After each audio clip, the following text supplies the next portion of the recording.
As the American member of Monty Python's Flying Circus, Terry Gilliam's work became familiar and added worldwide, and adored worldwide.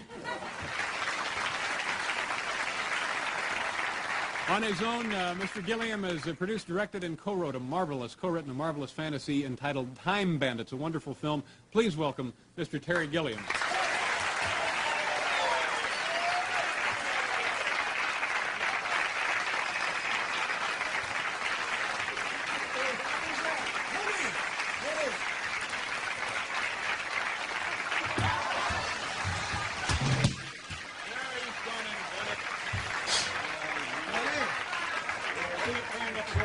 The girls will be here in just a minute, for heaven's sake. Oh, shit! Okay. What kind of cheap show is No, this? no, I mean, I here. was promised no physical injury. I signed something. It said I'd be safe. Have a seat here. Let me just sweep up first, and we can get down and talk business. Never. Nice to meet you, sir. Hi.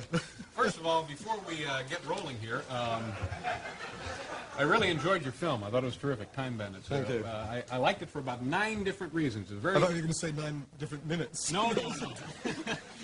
It was great. You know, you sound like you're from Great Britain somewhere, but you're not, are you? Yes, we know our little secret, don't we? Well, do we? Yes. We didn't we? Haven't we? You were not born. No, I'm Minneapolis, Minnesota is where I was born. Yeah. How did you get to London or to England at least? This is a very late night show, is it? Goes out till about 5 in the morning, doesn't it? Yeah, it's all night long. We're trying to raise money. Right. We have a clinic in the Netherlands we're supporting, and we'll be taking phone calls and pledges in just a minute. Oh, that's a terribly long story. I mean, I don't know where to even stop. Well, you did some. You went to Los Angeles. Why didn't you tell me? All right. I guess I can finish up here alone, Terry, if you want to take off. I was reading the review of your show, and the one thing it seemed to say is that you were far more interesting than the guests you have on your show. And if only Mr. Letterman hadn't remained so determinedly in the background, the show might have had more excitement and brashness, something like that. Mention anything in there about helium socks? So I think if you just carry on, I'll sit here and read the paper. I thought you want to continue this? No, not really. Not really. Give me this. Now, you were the only American member of Monty Python. Tell us that connection. How'd I get? Yeah. After college, which was somewhere in Los Angeles, I went to New York and edited I was assistant editor of a magazine called Help, that Harvey Kurtzman, who began Mad Magazine, was doing. And one of the things we used to do there were photo stories called fumetti. They were like comic strips, but real people were playing in them. And we used to get actors and people out of work to appear in them. And Cleese was one of the people that turned up in New York one day. He was with a group called Cambridge Circus, which had Graham Chapman in it.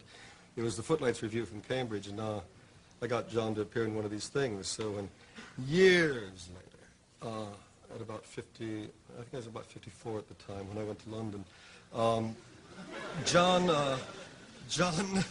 pointed me towards a few TV producers who were my sort of age bracket, and one of them was producing a show called Do Not Adjust Your Set, which Mike, Palin, Terry Jones, and Eric Idle were doing, and I got on that, did some sketches, and then one day I started doing animation, and then we all got together, and we sleep a lot together, so, you know, that's... Hey, wait a minute. And occasionally we do material as well. All right, we have to pause here to do something we do occasionally, and I'm not sure what it is exactly, but whatever you do, don't go to bed. We'll be right back.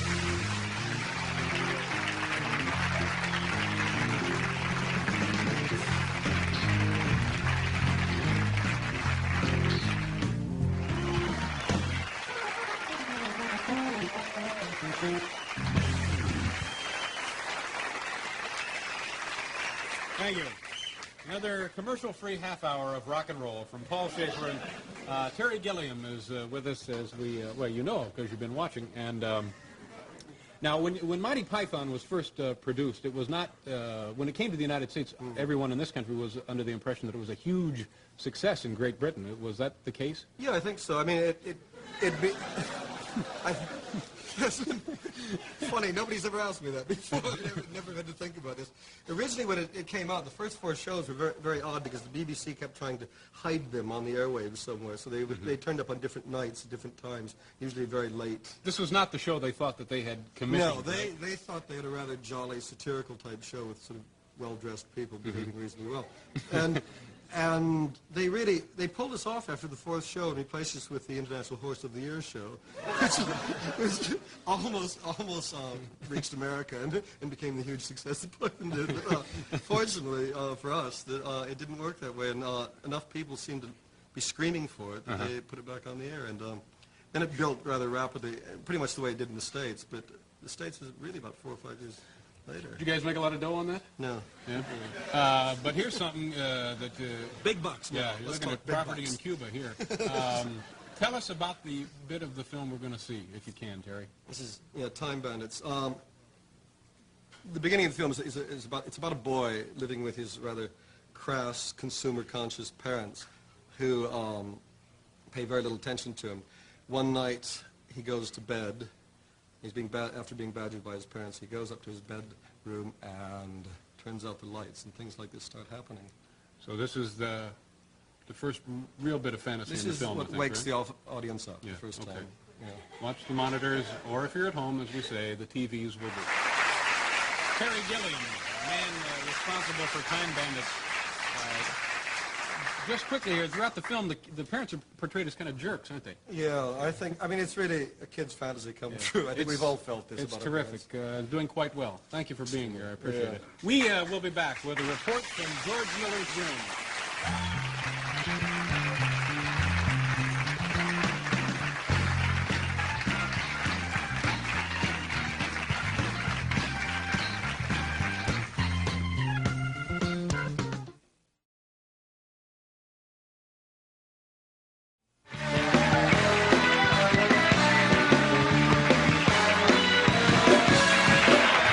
Thank you very much, Paul Schaefer. Ladies and gentlemen, welcome back to the show. And what a show we have for you tonight. Graham Chapman is one of the original members of Monty Python. With the group, he's been very successful on television, stage, and record.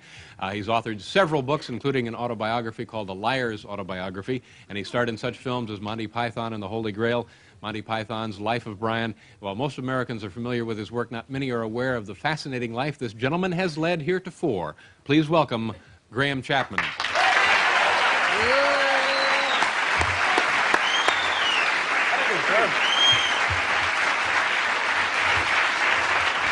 It's a pleasure to meet you. Thank you very much for being here.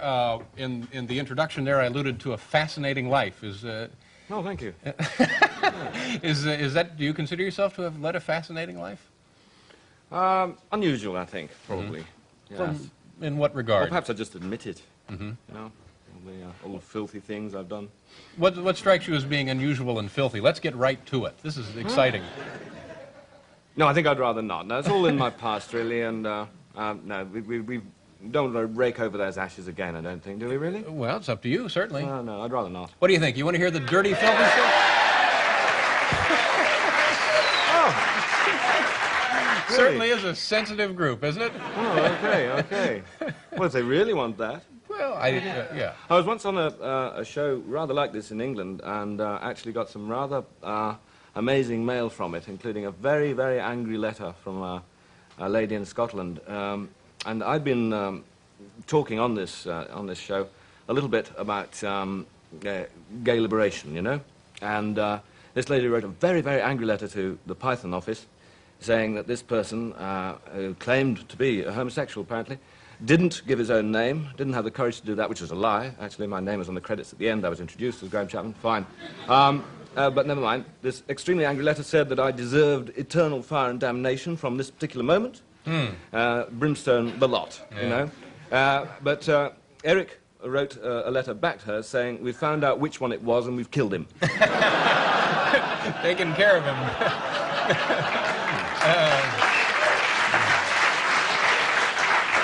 Let's, before we get into that, Let me, we have some videotape, I believe, of an episode of Monty Python. Oh, yes, a very early one, yeah. And we're, for folks who may be just joining us or not familiar with the television show, which was so popular in this country, we're going to show that now. Is there anything that Mr. Chapman needs to tell us before we see it, or? Okay, it's pretty much self-contained? Yes, I think so. A voice from the dark telling us no problem here.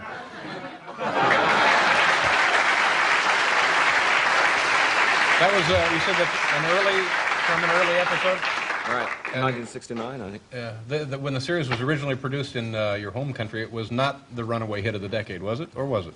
No, it wasn't to begin with. The BBC were constantly replacing us for such important things as show jumping. They didn't like us very much at all. Oh, show jumping, horse jumping Yes, and so forth. horses jumping over fences and things, not shows. Yeah. Shows. In it, we talked earlier about your seamy past, and what I was alluding to was you were you were a doctor. Oh, yes, yes. Did you actually practice medicine, or? I did 2 weeks of ear, nose, and throat surgery before giving up to go off and write a movie on an island in the Mediterranean, which I felt was a pleasant thing to do after taking my final examinations. Yeah, we're going to pause here, but that's an interesting transition. You leave surgery and a guy says, we're going to the Mediterranean to write comedy. We'll find out, I guess. Right. Okay. We're going to pause. We'll be right back with Graham Chapman.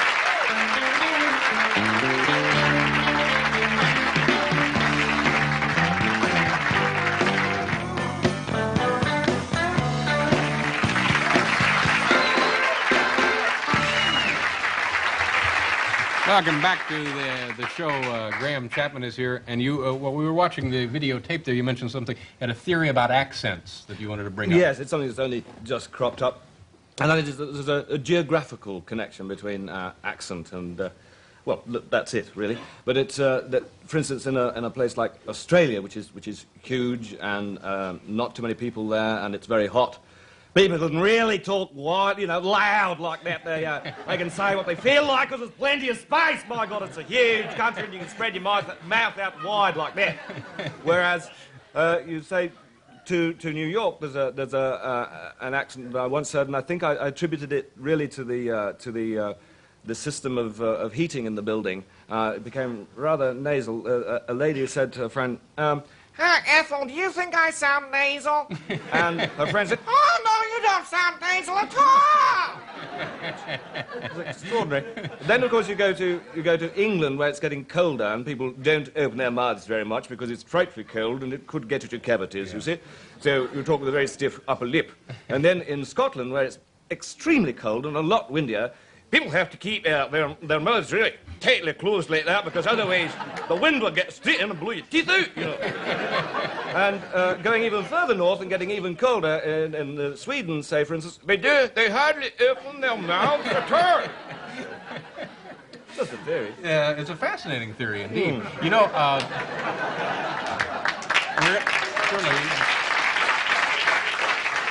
I've just been given the indication that we're pausing again. However, I am confident that all of us will return. We're going to pause, first of all, briefly, for intermission. Then we'll be back.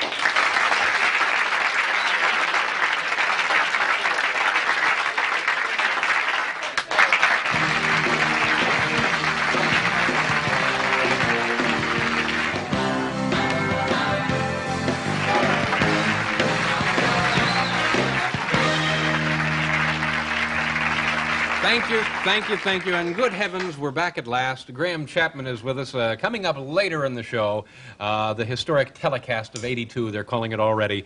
Magician Harry Anderson will be joining us, and also from mainland China, we have gentlemen here to carve food. That's right.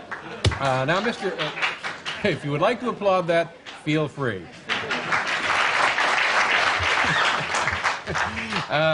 I was reading over your information that came by way of courier today. That's a lie. I just made that up. I don't know how it got to the office. I guess it's not important. And it said that at one point you consumed enormous quantities of alcohol on a regular basis. Yes, I did. Enormous quantities. Yeah. In fact, since you were a young boy, you had been drinking heavily. From about the age of 14, I was tall for my age. You know? And so you could go into pubs and... Beer at first, yeah. Is there a drinking age limit in Great Britain? Yes, it's 18, actually. Yeah. So you were fooling them by about 4 years? Yeah, and the pipe helped. But it got out of hand, didn't it? Yes, it did. Yeah, ridiculous amounts of alcohol I was consuming up until about 4 years ago. Yeah. Yes, and I had to stop because I noticed signs that my liver might be on the verge of being beyond recovery. If it's I don't know how you feel about mentioning this, but I was very impressed with the quantity that you, on a fairly regular basis, were consuming right up until the... Yes, I was. It was about, I suppose, 60 fluid ounces a day. I suppose that's what... no, 80, sorry. It's more. 80 fluid ounces a day. It's about, I think that's right, isn't it? Quarts. I was two American quarts. Yeah. Of gin. Good heavens. This was daily. Yeah. But how is it possible you were writing and working with the Monty Python at the time? Yes, well, I really noticed that I was going too far on the first day of shooting of Holy Grail, when we were out in the Scottish moorlands there, out in the mountains, and I was miles away from the nearest gin and tonic, of course, and began to have... We were filming, unfortunately, a scene which was the Bridge of Death over the Gorge of Eternal Peril, and I was beginning to get DTs, and that really showed me that I should not... try to work and drink that kind of quantity. It was unfair on my fellow workers and myself. So I decided the next time I had a couple of weeks free, I would stop and dry out. Yeah. And did it work? Was it easy to unload this burden? Well, the first 3 days were hell, really. I didn't know whether I was awake, whether I'd been asleep, or where I was. Things crawling all over me. Inanimate objects seemed to pounce on me. Extremely unpleasant. Yeah. Extremely. This sounds so unpleasant, but do you know if there was any permanent damage done? It certainly sounds like you could have done some. My liver function tests were right back to normal after 2 months. Anyway, yeah. Good heavens. It was quite a good thing, the liver, really, isn't it? Can do that. I wouldn't advise taking the risk. It's a bit close. But you talk openly about that, and is that part of?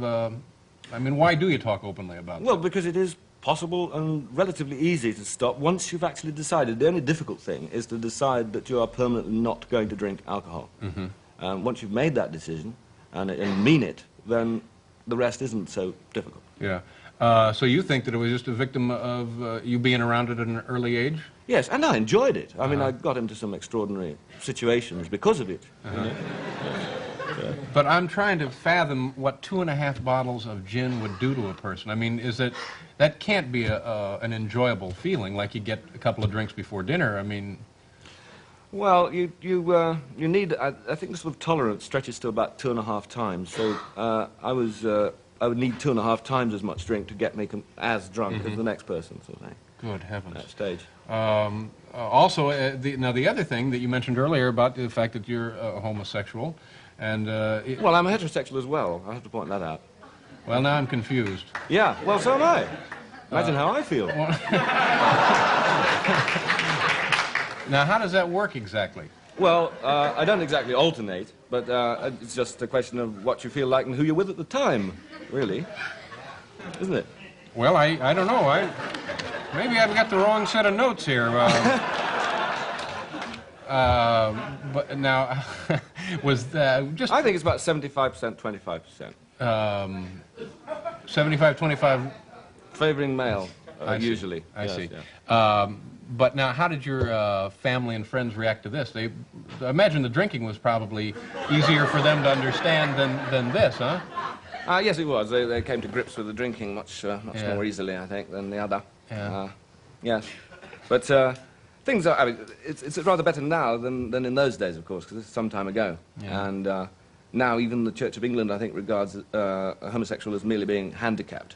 Well, they have been making progress, haven't they? Yeah. Well, that's interesting. What are you, professionally now, what are you doing?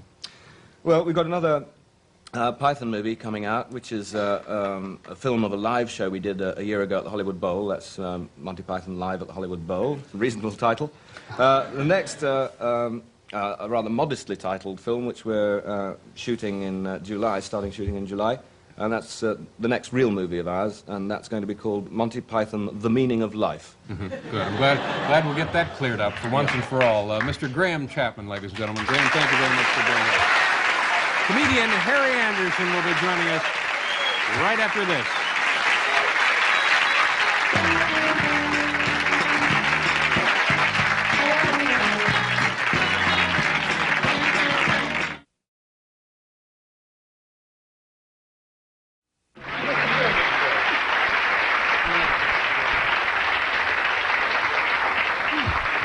First of all, I saw your new motion picture and I enjoyed it a great deal. And thanks for being back here again. Is it exciting writing this sort of thing together as a group with all of those folks? No, it's we would describe it as dull. Dull. Mm-hmm. I think so. Not much mileage to be got out of it. It's not fun at all? Drudgery? Well, occasionally. Actually, once there was one occasion when John Cleese and myself actually felt guilty about laughing at something we were writing. Because it was an incredibly bad taste. I mean, so bad was the taste that we just couldn't help laughing at it. It concerned a gentleman walking into morticians, would you call it? Undertaker? An undertaker. Mm-hmm. An undertaker's premises with his dead mother in a sack. and from there it got worse. We were very embarrassed about that. Now, Terry is, of course, the lone American in the group, correct? Yes. And what is it like? My function is to make them feel superior. But you know, very good at it. Now, you're from originally from Minnesota, right? And throw that person out. But you actually sound like you have a British accent. Would you consider? Well, does it sound that way to you? No. He sounds as though he's making the whole room vibrate. You know. Actually, sounds the same as he used to us. Do you make fun of him for being the lone American? Yes. Yeah. To be frank, we do. Yes, we rib him. We would call it. Rib him. We josh him. Yes, we do. We spoof me. We English people. Yes, we spoof Terry a little sometimes because of his use of language. Maybe he sometimes we feel doesn't have the right words for the occasion. I remember once when we were flying in Canada over the Great Lakes. Terry looked back to us, and we were over Lake Superior at the time, and he said, "Hey guys, a whole bunch of water." This is not true, you know. It's like poetry, isn't it? It's fine. It gets laughs from the audience. It's wonderful. It's a great tale to tell on talk shows, but totally untrue. Yes, it is, actually. We have something that I want to follow up on when we return about your last appearance here, Mr. Chapman, if you don't mind. And we'll do that and other wonderful things in a minute or two. We'll be right back.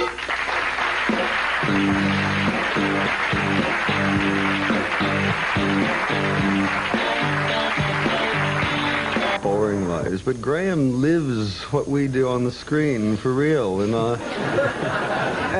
it was the breakfasts, the nights after were wonderful moments because Graham shares these things with us too. He's not ashamed. It's constantly surprising what he does. Is there anything you could surprise us all here with tonight? Well, I don't think we can talk about the Boston Startler, can we? No. The Boston Startler's right out. Graham used to be wonderful at restaurants. Excuse me, the Boston No, we can't. Startler. We can't discuss this. A hint, maybe. You even hint at it. I don't even think so. Not on even this late at night. We can't talk about this. Is it about the nastiest thing you've ever encountered in your life? Luckily, I didn't have to encounter it. Graham did the encountering, and I think he might agree. It was one of the nastier things. So we should move on then. Well, startling things. Startling. It was startling. Not necessarily nasty. Were you injured? No. Okay. Could have been, but no. All right, so it's the Boston Startler, and all right. Well, Graham was at his best usually in very conservative restaurants when we'd be out dining, and there'd be sort of nice middle-aged, middle-class couples dining, and you'd suddenly discover Graham was no longer at the table, but was underneath the table, and other people's tables, and kissing people's feet. It was wonderful. It always added to any meal that we went out with. What was the motivation for this? Just to avoid the check, or? I was bored, I think. Boredom will do that? All right. It's something to do. We have, I mentioned your motion picture, Monty Python Live at Hollywood Bowl, and we have some footage here. We're going to take a look at it. Would you gentlemen like to tell us what we're going to see, or is it self-explanatory, or? We have no idea what we're going to show. Okay, I think I have a hint. It's has something to do with the Olympics. Ah, Silly Olympics. The Silly Olympics. There you go. So we'll take a look at that right now from the new motion picture Monty Python Live at Hollywood Bowl.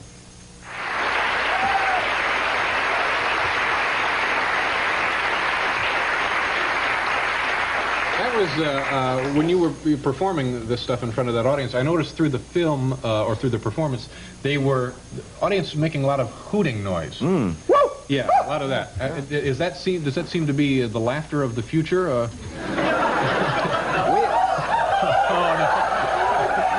We didn't understand it either. Strange reaction. Was it? I think it's a cheap thrill. I mean, by doing that, you deprive your brain instantly of large quantities of oxygen. Just kind of a little short adventure for you. Relaxing. Now, while you gentlemen are here, do you live in England, Yes. Terry? Yeah. There's a great deal of excitement and activity going on in Great Britain, and from what I understand, Do tell. there was we had a royal child born Really? at an end of a war, and I guess David Frost's marriage came apart. Oh, I heard that. Yeah. So what we're going to do, we're going to pause for station identification. We'll be back with Mr. Gilliam and Mr. Chapman to discuss these and other matters. But first, intermission.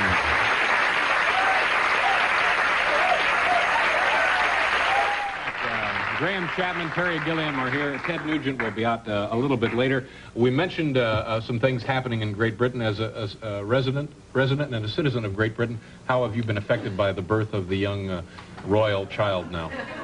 Hardly at all, really. But just before Even less, I think. Yeah, even less, I think. fraction less. Yeah. Yes.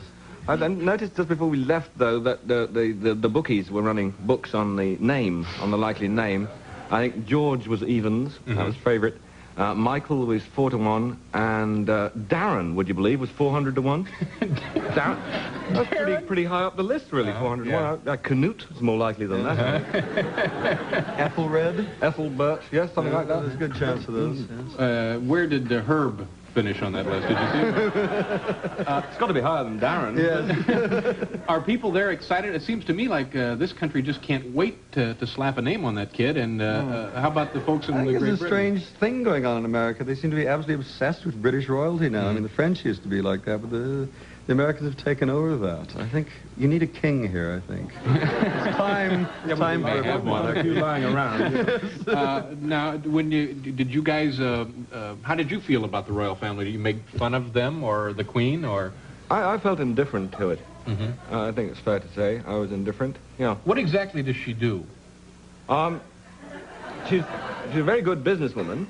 Yeah. She's got a lot of expensive paintings and jewelry, things like that, and she doesn't pay tax. So she's shrewd. It's a good gig, yeah. It's probably what she doesn't do that keeps her in the job, I think. Yeah. She doesn't She do doesn't a go lot. around squawking or Yeah. anything like that. Have either of you gentlemen in the course of your travels performed for the family or met the royal Graham, family? I think, is the closest to royalty. Yeah, of I the met, two of us. yes, I did meet the Queen Mother. In fact, she's probably responsible for me being here now. No believe it or kidding. not. Yes, in She in drove a the car strange down this way. afternoon. She's a good little Yes, driver. yes, Yeah, she is. I mean, our taxes are well spent, I feel. That's right. So how was she responsible for you? Oh yeah, well it was. I was at medical school at the time, and she was. I was had an offer to go with a show to New Zealand. You see, and my parents didn't like the idea of me leaving medicine to go off and do a silly stage show. And the Queen Mother happened to be opening a new biochemistry block, and I was lucky enough to get, or not. To What get is to it? have Excuse me, exactly. What is a biochemistry a biochemistry block? It's a place where people do a lot of biochemistry, you know. Very intellectual place. It's right next to the mental block. Next to and It's less productive. than gynecology, certainly. Anyway, it was. Yes, she was having tea. I was lucky enough to get to have tea with her, you see, and she had very nice skin. And because of this quandary that I was in, I said that, well, I had this offer to go to New Zealand, and she said, oh, you must go, it's a very beautiful place. So to my parents, I just said, the Queen Mother said, I must go. No problem. Sort of like a royal dictum, you were going into show business. Yeah. Now, we mentioned two other topics. I know they're both important. We want to get to them. The end of the skirmish in the Falklands. Anything, despite the fact that it was a tragic incident, anything humorous arise out of that? Well, it was an amazing incident, yeah, which the BBC News one night, we were sitting watching, and suddenly it came on, and the HMS Sheffield was one of the ships that went down. And as it was going down, and the sailors were all sitting on the burning deck and helicopters ferrying them away, they were all singing, "Always look on the bright side of life." Which is wonderful. We're thinking of suing the task force for the performing rights on this sort of thing. This is, of course, the song from The Life of Brian. Yeah. Well, that must have been, in an odd way, high flattery, though, huh? It was, yeah, it was lovely. Yeah. And now Changed our lives, I know. And now to the probably the real reason you're here tonight. I know you wanted to address yourselves briefly to the David Frost unpleasantness. Oh, yes, poor David. We all feel for him, I think. You've worked with David before. You've known him. He's a lovable swine. I like him. I think Lynn is doing extremely well, that's all I can say. Isn't she doing well? Yes, I mean, it's nice little girl from St. John's Wood, suddenly millionaire-ess. Yes.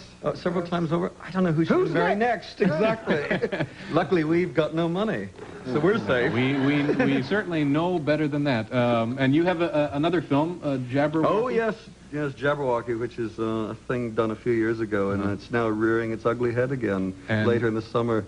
Most filthy film ever made. And, of course, Time Bandits, probably one of the runaway hits of the decade. Yeah, that even might come back in.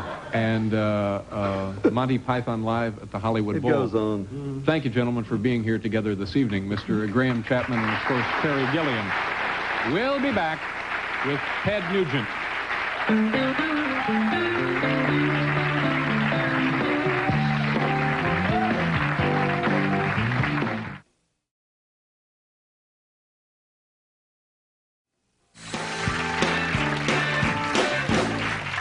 Thank you very much. Welcome back to the program, ladies and gentlemen. While still involved with Monty Python's Flying Circus on occasional projects, my next guest has recently been active as a writer and a performer on his own. His latest project is a film he wrote and stars in entitled The Missionary. Welcome, please, Mr. Michael Palin.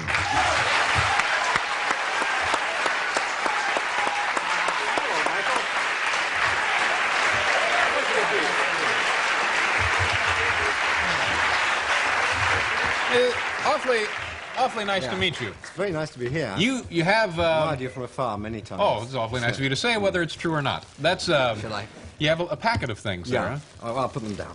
Well, no, I mean... No, they'll get in the way. People will keep looking at them thinking I'm going to open. What do you... Fine. Are you going to... No, fine. No, just carry on. It's not there. Just carry on as normal. Are those personal belongings? I say...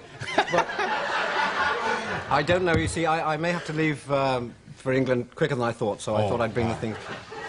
I always have a few things when I do an interview, just in case. You never know. Well, change of clothing. You don't mind if we... Let's just take a look. Yeah. There. What, now? Sure. Well, I'd rather we didn't, if we just sort of...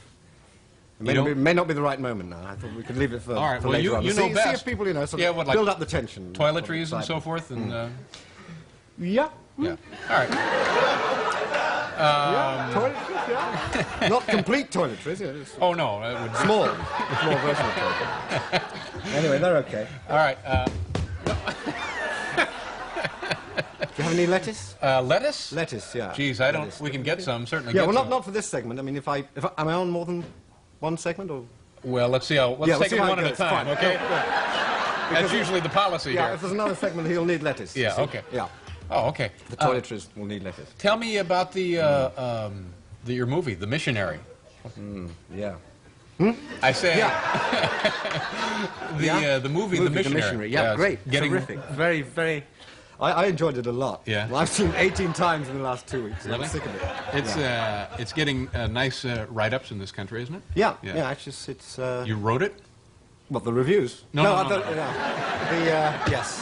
No, come on, stop being silly, Michael. Yes, I did. I must get on with plugging this, otherwise Columbia are going to be so angry.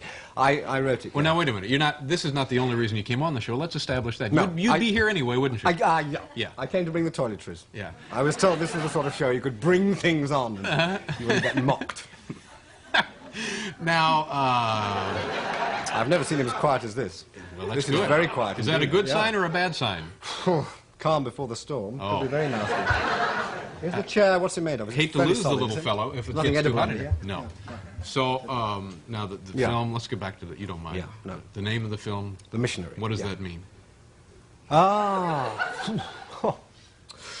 One who has a mission. One who has a mission. I should say that. Yeah. One who has a mission sounds. Oh, no. One So who rather has- medical. Yeah, no. Whole different word. Especially for a nocturnal. No, that nocturnal word's, program. see? That's with an E, Ah, that word. that is it. And the other one is, Whatever it is, it's Yeah. very messy. yeah. Now, so you are the man with a mission. Well, is that your phone number or is that the No, hotel room? This is the room where That's you're the staying. room. Oh, that's the room Yeah. where I'm staying. Fine. So now you play the man with a mission. Yeah. And that Yes. mission is, Well, a mission is to to reform fallen women. fallen women being... Women who've hurt their knees. No kidding. Or broken their legs. That's a line out of the film. That's a very good reaction. Seem to get a actually. pretty good Yes, there reaction, are yeah. more lines like that in the movie. No, he comes back from Africa, from 10 years in Africa to England, to marry his childhood He being a sweetheart. Jew. He being me. Yeah, Yeah, sure. he being me. Michael Palin.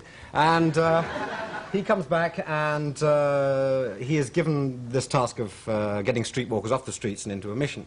And he has a sort of... It's set in 1906 when sex was not really talked about very much. They hadn't perfected it then either, had they? They're still doing some work on it. Well, they had one leg over, but that's about all. They hadn't got to the stage where the clothes are removed. Oh, So, yeah, that no, came this later, was yeah, the thing. sure. This was the thing. In fact, they put clothes on. No kidding. Yeah. They actually used to dress up for yeah. it. Masks very, and so very forth. strange. Yeah. Yeah. Anyway, I don't know how we got into that. He comes back and starts this mission. He works on a sort of policy of personal availability. I mean, for the girls on the street, rather than disapproving of them, he tries to join them and understand what their problems are. Mm-hmm. Counsel them. And this results in a very close relationship with the ladies, and they get on with them very well. The mission fills up, is incredibly successful, and the church obviously closed it down because these are not the methods which he should be indulging in. Shall I go on? Sure, if you like. It's not going terribly well, but I'll do my best. And then there's a very rich lady called Maggie Smith. You're doing a fine job. I tell you Who's what. in the bag. No, who's not in the bag. No, Maggie Smith is not in the bag. No, that's a total lie. You know, we have a sample of this film, if you'd like to... Like yes. to show that now? Yes. Okay, do you know what is going to be on this? I think it's one of the earlier moments when he first arrives back, this missionary. slightly simple-minded man. After 10 years in Africa, the missionary arrives back to go to the house where his fiancée is living. Okay, good enough. This is what we're going to take a look at then from the film The Missionary with Mr. Michael Palin. Use the monitors at home, your TVs. Michael Palin in The Missionary. We're going to go away. We'll be right back, though. We'll get you some lettuce and whatever else you need for that beast. We'll be back with Michael Palin after you look at this.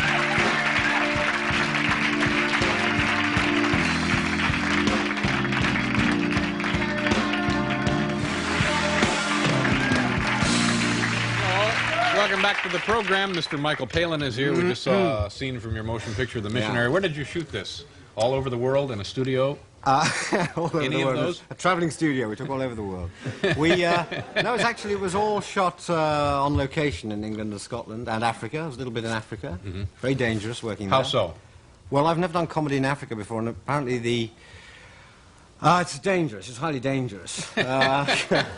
I know we've established the danger now. I mean, you go to Africa, you think, well, you've got to get giraffes, elephants, animals in it somehow. Yeah. And so we went out one morning to shoot myself as the missionary, ambling in sort of vaguely comic style past some elephants, and I jumped out of the Land Rover or whatever we were in and started walking off, and immediately a Samburu game ranger leapt out and shouted at me, voluble Samburu. screamed at me, dragged me back in the car, and said, "Has this man never seen anyone trampled to death by elephants?" So I mean, I had to confess that I hadn't. It doesn't happen in London, you know. Elephants are nice, cosy little things that eat out of your hand. But in Africa, they hate you. Yeah. They trample all over you, especially actors doing very bad comedy walks across their countryside. So what he said was that I could only do the shot provided I went no further than 200 yards from this beast, who by this time been joined by several other elephants. Obviously didn't like comedy, looking very sour. And he would have to cover me with a loaded rifle. So it's the first time I've ever done a piece of acting with a loaded rifle being pointed in my direction by a man crouched behind a bush. Yeah. I'm not sure if it was aimed at the elephant or me, you know. I think it was probably me, because elephants are protected out there, whereas actors are not a protected species. Many of them get mown down indiscriminately. Now, when you're out there doing films like that, do the animals ever interrupt or get in the way or cause delays or anything, or they pretty much cooperate just by standing there at gunpoint? Yeah, no, they're good. They're good. They understand the gunpoint. They understand that very, very well. The only time we actually did have any trouble with animals was we shot a whole marvellous scene. We wanted really the biggest house in England, and we actually got probably the third biggest private house in England, which is called Longleat and is owned by Lord Bath, Marquis of Bath. And the house is fine, it's lovely, it's sort of 15th century, it's got beautiful long libraries, but it does have outside a wildlife preserve, because the British aristocracy are heavily into the business of marketing themselves. In order to get people into the estate, they have various attractions. One of them is this wildlife preserve. So we would be doing a really very beautiful little library scene, you know, the sun coming through, all dappling nice, Maggie Smith, Trevor Howard, and then you'd have to stop every now and then because you'd hear gorillas mating out in the park, or rhinoceroses reading heavily, whatever they do. You know. Breeding, not reading. Reading heavily. Reading. What a silly idea. Oh, it's a sketch. Yeah. Sorry. Anyway, yeah. So that was the only time animals actually stopped us. Otherwise, it was we just had human problems. Yeah.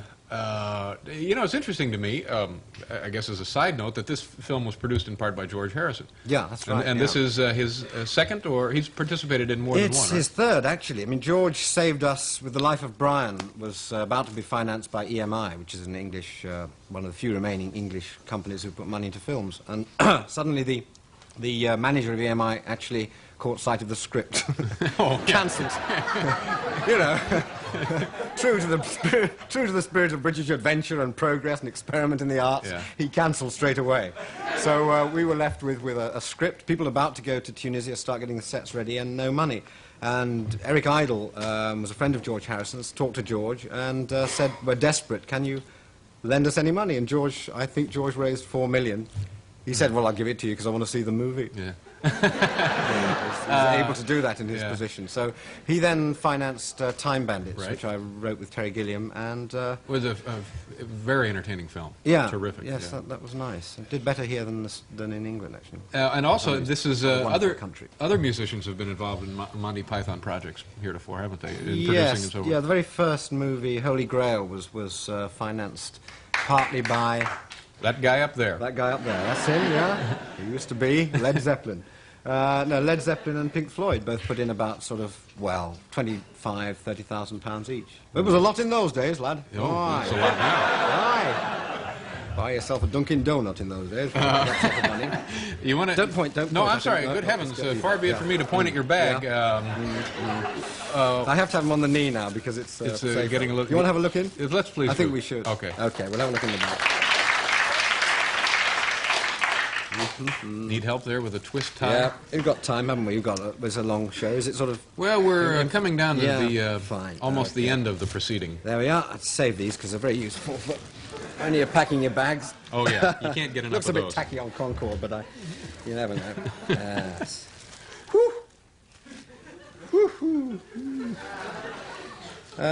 Yeah, I'm not quite sure how to use them out. There we are. Isn't that sweet? Now, this is something that I wanted you to have, because I was given this. Oh, sorry, I thought you were leaving. No, I'm clearing the space. No. You'll know when I leave, believe me. By some American friends at the University of Maryland. When I went down there, look, he likes you. Oh, he does. I like David Letterman. It's very nice. Yeah, he does. Very nice. Yes. You mind if He's very affirmative. That's nice. Oh, dear. You mustn't do that. This is a sizable Somebody comes beast. out, they say, here's a sizable beast.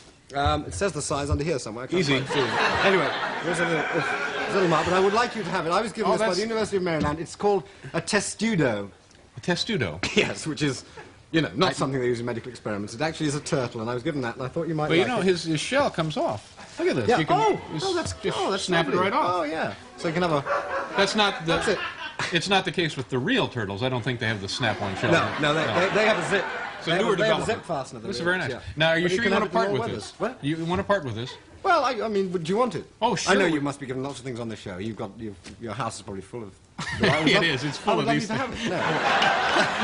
Well, then I would love you to have we'll it, take it. because But it's if such I a try to gift. get this through customs in England, they'll think it's full of Okay, drugs. we have to- They'll say it's full of drugs. They'll We say, have to you go know, away. now We'll be back they're to full of discuss heroin, you this know? with Mr. Palin. Well, I'd love to have it.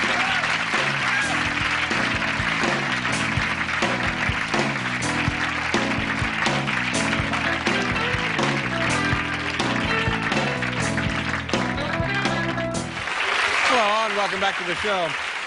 We have to go. I want to thank Robert Klein and, of course, Mr. Michael Palin. My thanks to Bill Wendell and Paul Schaefer. Do you have a name for this fellow? Yeah, David, I'm going to call him. Oh, that's David. cute.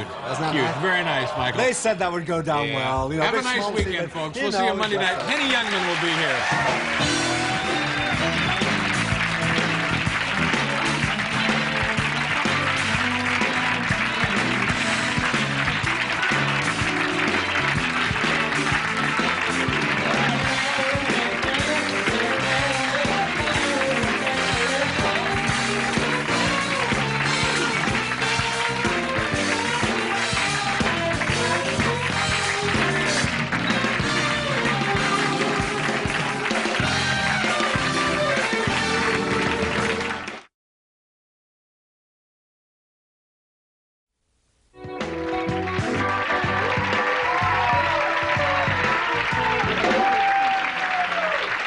Hi, and welcome back to the program. We have a fine program indeed. Let's get to it, shall we? My first guest tonight came to the attention of American audiences as one of the members of Monty Python's Flying Circus, the one who happened to play the organ nude and appear in drag. He has also directed The Life of Brian and the forthcoming The Meaning of Life, and he is the author of this book, an intriguing bit of work. This is a book entitled Fairy Tales, and that's just what it is. Welcome, please, Mr. Terry Jones.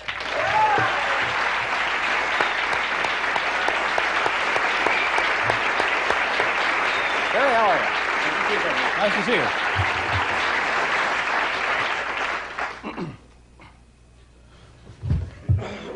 Unbelievable, isn't it, ladies and gentlemen?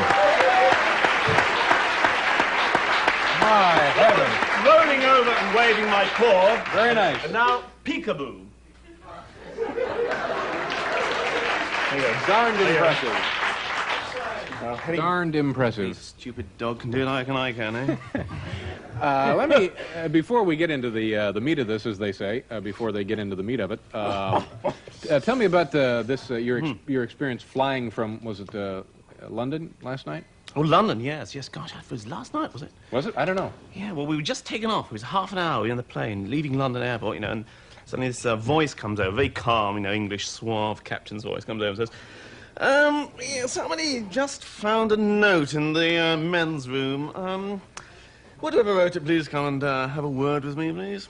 And so we all sat there thinking, what is it? And about half an hour later he says, very cool voice, nobody panics, you know. Very cool voice says, well, we're going to have to land at Shannon Airport after all. Just nothing much, just nothing, there's something wrong with the plane. Everybody sits there absolutely icy cold. Nobody moves, not a flick of an eyelid. We land. 5 hours later, we take off again. And after we've been going for a bit, the captain, very cool voice, comes out again and says, I expect you were wondering what all that was about. Well, we had a note, you know, saying there was a bomb on board. Panic! Everybody panic! Oh, yeah. That's ugly. That's probably my worst Yes. nightmare. But weren't people just edgy and nasty up to that point? No, absolutely nothing happened. Well, did they get the guy and beat him up, or? Well, they say he said he actually wrote the letter. The guy who found it actually wrote the letter. So, Yeah. Did you get a look at the guy? no. Well, Terry, he's here tonight. Would you bring him out? Great! Boy, that's just a darned ugly experience, I would think. Now, tell me about the book of fairy tales. It actually is fairy tales, Yeah, isn't it? actually fairy tales. The kind of fairy tales you've never heard before, I Yeah. hope. how did this come about? What sort of a project is this to fall Well, into? I was reading fairy tales to my daughter, Sally, who was then about 5, and I was reading her Grimm's and Hans Andersen and things like that. And I kind of found they were a bit long and a bit sort of, a bit nasty, some of them. I mean, you know, things like the, have you ever read Grimm's version of Snow White? I mean, at the end of it, the fairy godmother, the wicked auntie, has to put on red-hot iron slippers and dance until she's dead, you know. Like, you know, it's bedtime, you know, you're reading this to your 5-year-old daughter. You say, what? I can't read that. Red-hot iron slippers and dance till she's dead. That's right. Oh, Daddy, read me that again, would you please? Yeah. I'd enjoy that. So I thought I'd write my own, and... Would you mind reading just the beginning of one of them, The Silly King? The Silly King, yeah. Just, No, yeah. no, Well, you can really, find it. It's your yes. book. You certainly It's know my where it book, ought to isn't appear there. I know, the book's got words in it. Oh, yeah, this is called... this is The Silly King, yes. Just the first couple of paragraphs Okay. Are you all sitting comfortably? Good, then we'll begin. King Herbert the 12th had ruled wisely and well for many years, but eventually he grew very old, and although his subjects continued to love him dearly, they all had to admit that as he'd grown older, he had started to do very silly things. One day, for example, King Herbert went out of his palace and walked down the street with a dog tied to each leg. Another time, he took off all his clothes and sat in the fountain in the principal square, singing selections of popular songs and shouting, "Radishes!" at the top of his voice. Nobody, however, liked to mention how silly their king had become. Even when he hung from the spire of the great cathedral, dressed as a parsnip and throwing Turkish dictionaries at the crowd below, no one had the heart to complain. In private, they'd shake their heads and say, "Poor old Herbert, whatever will he do next?" But in public, everyone pretended that the king was as grave and as wise as he'd always been. Yeah. And it goes That's on the like Silly that. King. That's Yeah. the Silly Very King. nice. Little picture of the Silly King. Very impressive. In that picture, he's hitting people with a haddock, which is another habit. What can you tell us about the new film, The Meaning of Life? Meaning of life? Well, it's extremely dirty, actually. Filthy. Filthy, yes. There Yeah. are some of the dirtiest things I've ever seen on film in it. I can't actually demonstrate them, but I think if we get one of the dogs, they could probably show you what I meant. It's kind of... it's not an awful lot I can say, really. It's... it tells you all about human life, really, from the birth to the grave. The title of the film is The Meaning of Life. Modest little title, we thought. But it is specifically, I should say, actually, it is specifically aimed at fish, basically. I mean, we sort of realise, you know, that if you look at the North Sea, I mean, there are unbelievable shoals of herring in the North Sea, and we reckon if we could open that up as an audience, you know, that's a huge audience. A whole new market. That's right. Yeah, you just encourage these folks to go to the theater. Yeah. Well, good luck to you in that Haddock venture. and cod, you know, Yeah. there's a lot there. You're living in, you live in London, but you're actually from Wales, Yes. right? Do you sound like a Welshman now, or No, sound no, like no, an I don't Englishman? know. I mean, it's funny, I suddenly realised about a few years ago that people used to sort of get a bit sort of upset by me. You know, I get so, you know, I'd be like this, you know, getting very excited and things, and people going, well, shying away. And eventually I suddenly realised it was my accent. I moved from Wales when I was about 5 and went to live in England, and I picked up this terrible English accent that I've got now. And if you get excited with a Welsh accent, you see, you go up at the end of the line. You see, so if you get excited, everybody knows you're just getting really excited about something. But if you do it with an English accent, you go down at the end of every line, and everybody thinks you're telling them off or being, you know, sort of, I'm getting very excited. So I tone myself down, you know. Yeah. Now, what is the native language of Welsh? It is Welsh. Yes, Yes, now it is Welsh. Oh. You know, ironically enough, yes. Now, what does that sound like? Oh, I can't really. I don't speak any Welsh, but it's very sort of nostalgic. It's all very sort of guttural. Guttural, And, yes, yeah. it's Is it a real language or just noises Oh, yes. people make for the fun Oh of no, it? it's a real. Oh, it's a bit of both, you know. I mean, it's a real language. Nasty feelings on the part of Yeah, the... I think so. On the part of the Welsh, yes. No chance of an uprising? Well, there is a Welsh National Army, but it doesn't get very far. Yeah. No, they do burn down. A lot of English people have holiday homes in Wales, and so they do tend to burn them down. So there is a slogan. The Coal Board have a slogan. You know, come home to a warm fire. You know, have a holiday home in Wales. Another thing that I think is fascinating is you own your own brewery. Yes. Now, how do you do that? It can't be. Is it a large brewery? No, it's a tiny brewery. You know, yes, you could almost drink the entire contents of it in a couple of years. No, I just suddenly decided to start a brewery about sort of 6 years ago. I suddenly thought nobody's done it for a couple of 100 years. It'd be a nice thing to do. I couldn't see why not. Yeah, well, continued success with the brewery, and also, of course, the new publication, Fairy Tales and the Meaning of Life. Many, many projects. Thank you very much for being here. Terry Jones, ladies and gentlemen. We'll be right back. Paul and the boys are going to play. Carlo DeVito is here, and Marty Short from SCTV right after this.